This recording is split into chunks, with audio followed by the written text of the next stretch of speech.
February wa 1892 omusawo omumisani ate nga Mungereza Sir Albert Ruskin Cook yaggulawo eddwaliro eryasookera ddala mu ggwanga lino e Mengo.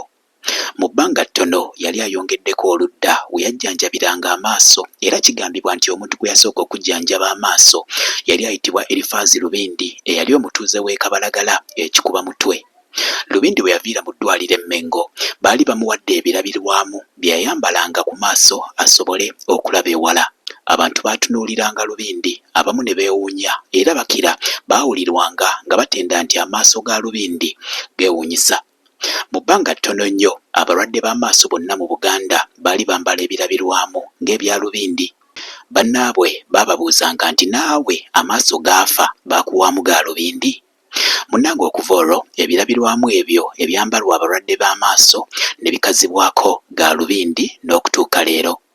Ekyafaayo ekyo kiwagiddwa Mwami Bbanda Kabaalu.